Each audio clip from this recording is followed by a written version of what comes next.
We make the strings louder.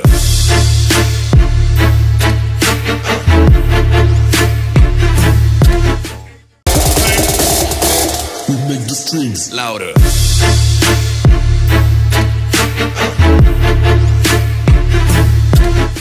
The internet as well? Yeah. So what is this thing? So if you guys go back, way back, Jesse bought this 240 two-tone coupe. We've talked about it a little bit. And he's like, okay, you know, I love driving this thing as a street car. And then drove it for like a month and then instantly pulled out. It had a dual cam K in it. And he's like, I'm gonna swap a 1J, but he didn't have the money, so then he waited, and then he PayPal credited a 1J like 5 months later, 6 months later. Just has been sitting in his driveway, just doing nothing. He's like, oh, I love driving it, even though it's a stock K, and they pulled it out and sold it. Anyhow, over here helping him potentially diagnose some issues with it. So I guess it runs decent, but when it gets into boost, it breaks up. So we'll have to take a quick look at that. Also, he's been doing a bunch of stuff with like the MAF and the wiring.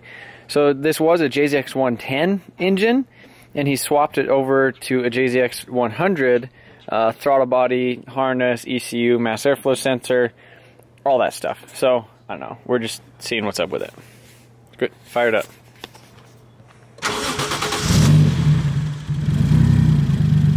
Oh, I like that.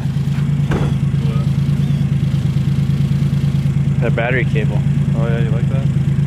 I do. Yeah, bud. Wiring solutions. So it runs good. You drive it.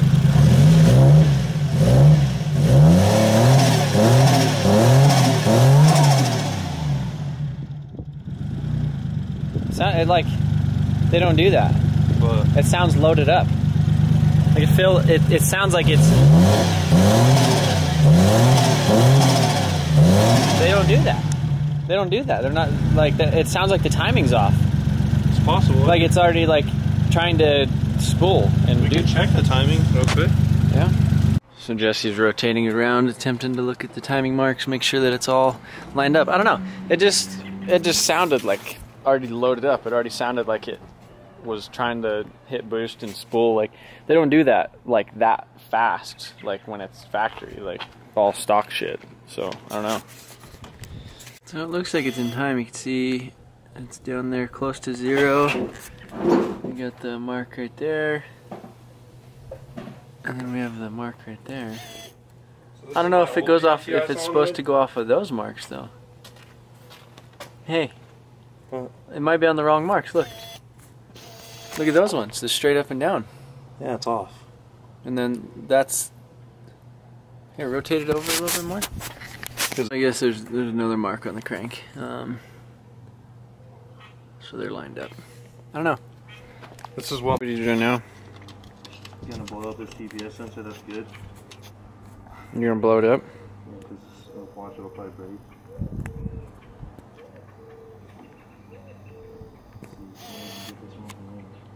Jesse's replacing the TPS. He robbed the one off his drift car. Well, I'm going for a quick drive because it doesn't have no passenger seat in here.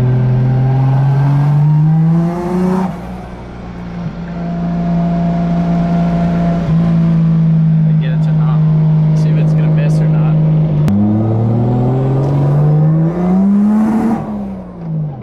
Okay.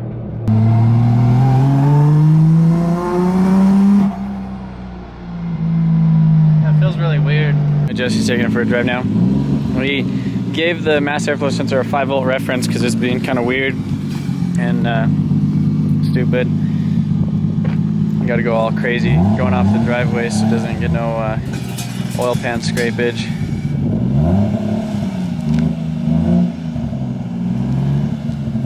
Crazy hood mod though. Ooh. And Jamie's taking a nap.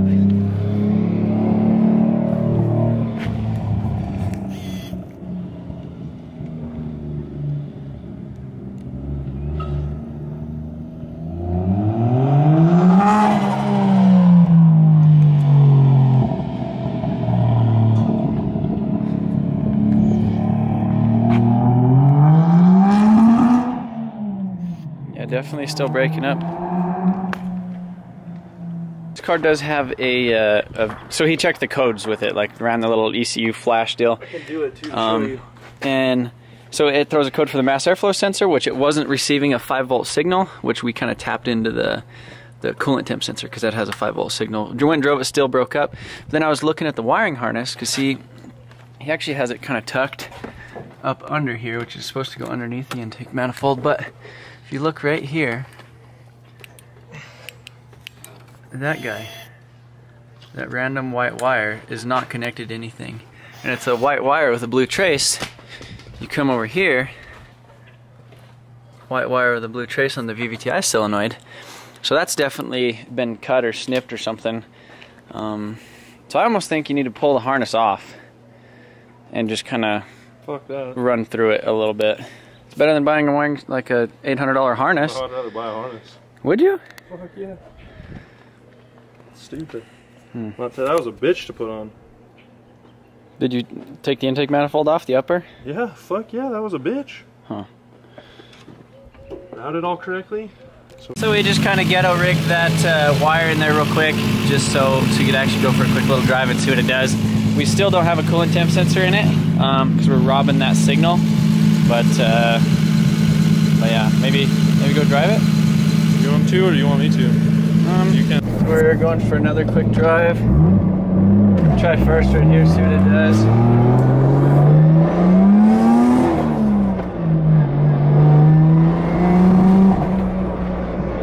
Breaks up still.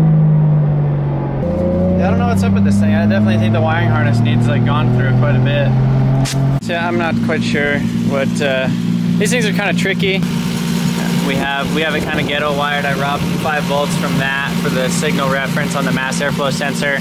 I'm not sure. It's doing some stuff. Jesse's over here checking the codes with the little LED.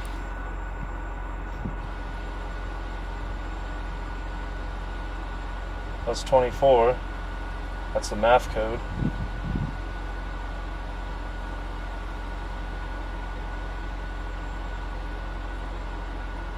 Yeah, so it's only 24 now. Before it was 39 and 24 because 39 was a VVTi solenoid. So that's fixed. So now it's only the math. Yeah, I definitely say that just that math wiring, it needs like... I don't know what to do with that. That's about all I got time for today, kind of helping him. Jamie's hot, she needs some water, and gotta get going. But I just told him needed to, I mean, obviously this wire was easy to get cut, and he kind of has the harness like routed up underneath the intake manifold, whereas it's typically supposed to be underneath it. I just told him to go ahead and pull the upper intake manifold off and double check all the wiring, you know, and then kind of trace these specific wires back. Since the VVTi solenoid code went away and it still has the mass airflow sensor code, it has to be the wires. So essentially he just needs to check these 4 wires going all the way back to the ECU and make sure that they're all connected. So I think this one, I'm trying to get the one that does the beep that says when they're connected. I think it might be that.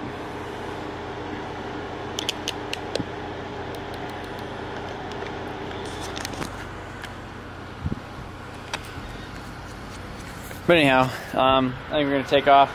So good luck, Jesse.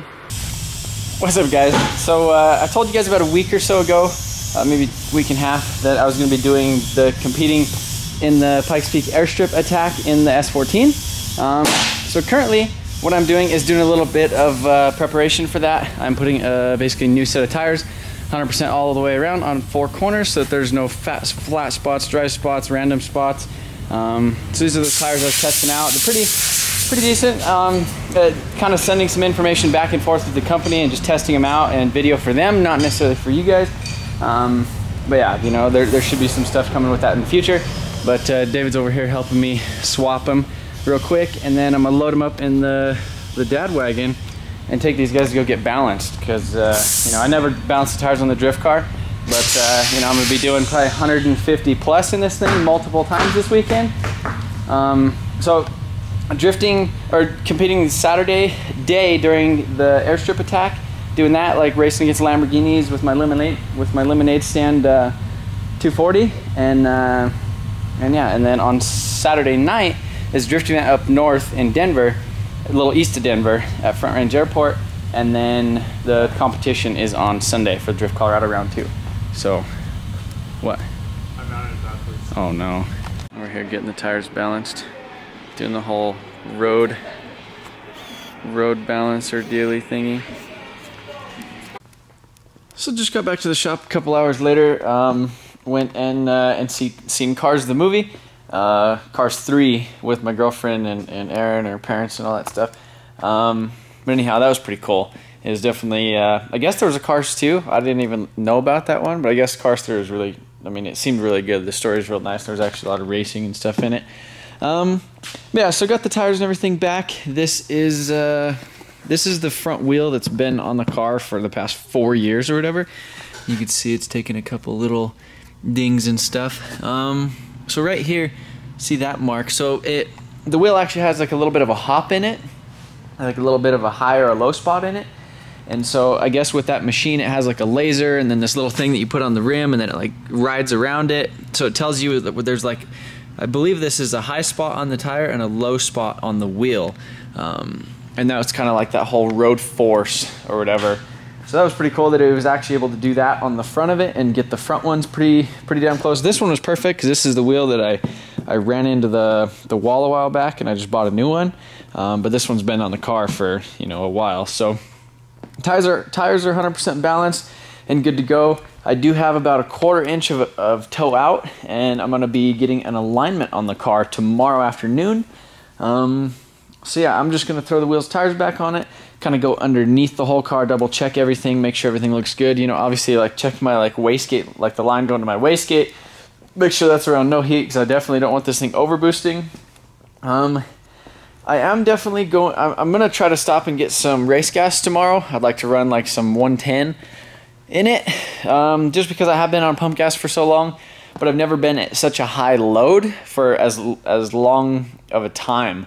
So I'm going to be probably in 6th gear, like full throttle, like just all the way, like fully out for half a mile. So it's a rolling start, half a mile, like drag race kind of. I'm going to be in the 6-speed class. I don't know. It's, I'm kind of treating this thing, you know, obviously I didn't have to spend the, you know, I think it's like 300 and some bucks for a day or something. But I didn't spend the money just because he had some extra tickets for like the competitor because they sponsored some stuff for the event. So I'm not treating it like I'm going to go out there and, you know, kill Lamborghinis or anything. That's not my goal.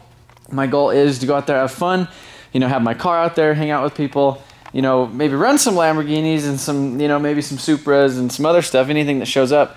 Pretty big event around here. I guess last year they had like 6,000 like spectators or something. You know, 1320 video, they come out, they film it. Tons of media stuff. There's gonna be some super like inside. I've seen some builds on Facebook and the internet, kind of, you know, going around them showing what's gonna be there, and I'm like, holy shit. But yeah, I'm not going out there to really compete. I'm going out there just kind of for the fun of it, and kind of give me maybe a reason, like a purpose for this whole deal. That was kind of my goal setting out with the Supra, was actually to get it to this Airstrip Attack this year. You know, obviously stuff didn't work, but I would like to have this thing at SEMA. At least, you know, obviously painted and running and driving and stuff at SEMA, Supras in Vegas for this year. Next year I'd like to do the Airstrip Attack and all that stuff with it. But anyhow, I'm gonna get my feet wet with this event, see how it is, see if it's something that I even like. And we might go crazy on the Supra. But so one of the things that I've been wanting to do is kind of reinforce my front bumper and side skirt and get them all properly mounted, especially for the speeds that this thing is going to be going. I believe I did a calculator on my phone, like a gear ratio, transmission, tire size, you know, RPM calculator. I think this thing tapped out at 6,800 RPM in 6th gear will be 158. So that's, you know, that's what it is. But so that's as fast as it's gonna go, you know, 100%. So I mean, 150 some miles an hour in a drift car. If you guys have ever driven a drift car, especially with the angle mods and stuff in the front, is definitely a lot different than driving one of these things with factory stuff. So definitely going to be going over 100% the bottom of this thing, but I don't want the arrow coming off. The other concern I have is my hood. I do have these hood pins, but these are like the Chinese versions, the knockoffs. So what I'm probably going to do is figure out some sort of a latch system where I could go in there and hook onto the factory latch and then kind of double latch it down here with kind of like a safety strap, just so, I mean, it has 3 points to kind of not fly up from. So I definitely don't want that happening. So I'm just kind of looking over the bottom of the car. All the suspension seems really tight, but this is a perfect example of why you really need to go over like kind of your hot parts, especially one of the things that people really overlook, I think, when they're double checking their car is their wastegate, is the line going to their wastegate. So this is, I noticed, I started looking at it and it was kind of discolored on the top of it, and I basically just rotated, see, like from the bottom, it actually looked pretty decent. And then I just kind of rotated it a little bit, just because I felt the hose clamp, but I felt it was a little loose. And then I seen these little cracks in it, and I was like, okay. So then I pushed it, bam, just cracked wide open.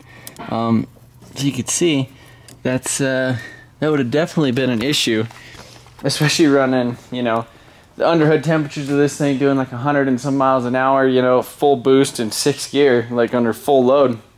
It's probably going to be pretty crazy. So that would have definitely been an issue. I should have had that line technically covered up with some sort of like heat wrap going towards it. But yeah, I mean, I seriously, if I wouldn't have checked that specifically, I would have probably blew my motor this weekend. Either at the airport attack or at the drift event. Because I don't think that line would have held up much longer.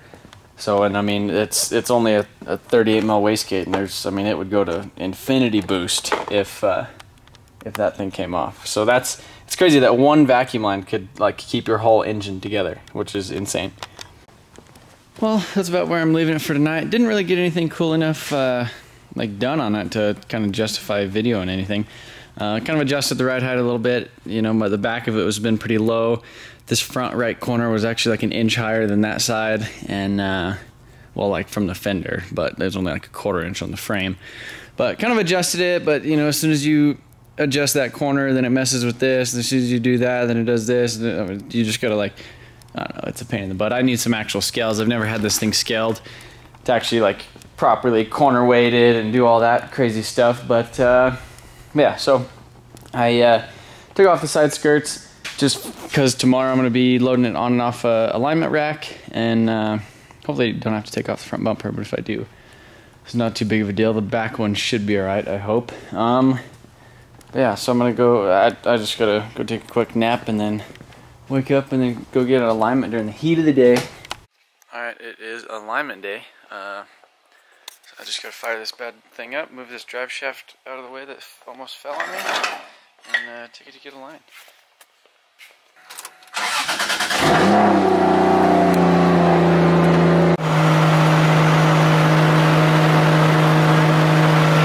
It actually drives really nice. The steering wheel's not shaking or doing anything crazy, so that's like the first time in forever that it hasn't done that. Old Nissan in a pool of new Nissans.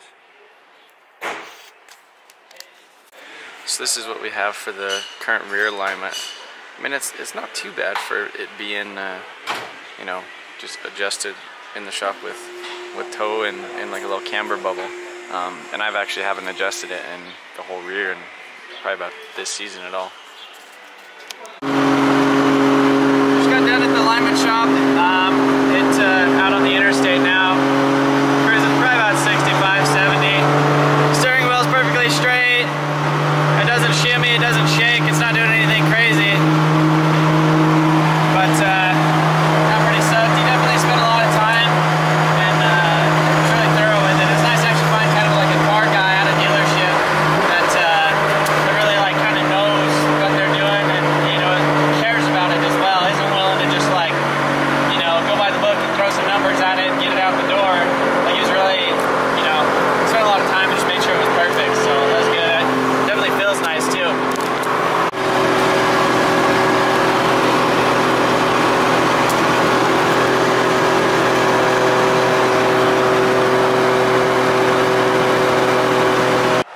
So I just got some of this VP 116, and I got some of this like 110. I got 5 gallons of the 110, and then 5 gallons of this Q16.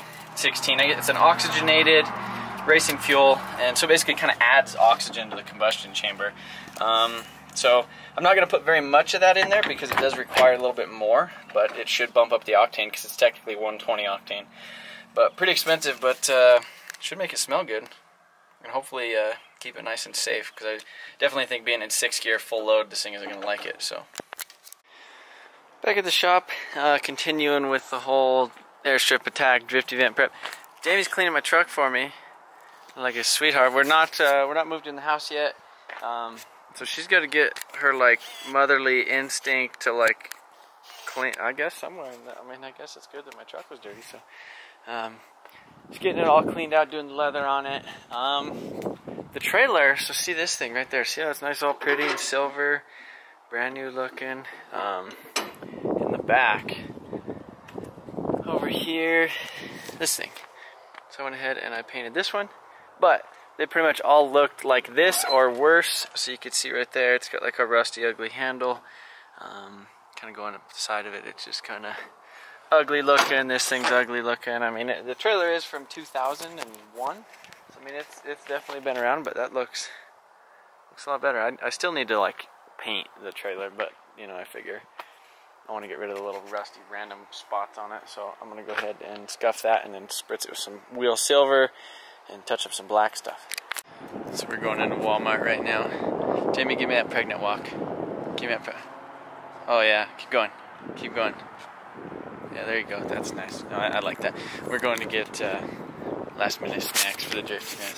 I haven't loaded up yet, though. She needs to go home and go to bed because she's tired. Hey. Why did you make me get all this stuff? You can't really see it, but there's a lot of stuff in there. It's all covered up. So what are your guesses? How many dollars are you thinking? Add it up in your head. 178.52. Ooh. Wow. That's spendy, huh? Yeah, people think we that. We got an air mattress. Yeah. Yeah, we do get an air mattress because we're gonna seep in the trawler. Yeah. It's gonna be good.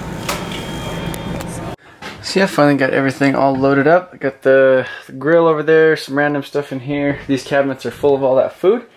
Car's in here, got it all washed down, strapped down, everything's good to go. Bunch of tires, cooler, all the stuff. So pretty much everything needed for tomorrow. So I'm gonna go ahead and edit this video. Thank you guys for watching. You know, hopefully you guys liked me kind of taking you along a little bit, and I don't know if this is a good video or not. Just kind of prepping for this stuff, but yeah, hopefully we'll get Jesse's car running pretty good here shortly, and he'll be able to drive that thing. But it's causing him so he like can't drift because it's like, you know, he's spending money on that thing. Anyhow, catch you guys later. Thank you guys for watching and wish me luck. I'm not sure when you guys are going to be seeing this video, but at the Airstrip Attack.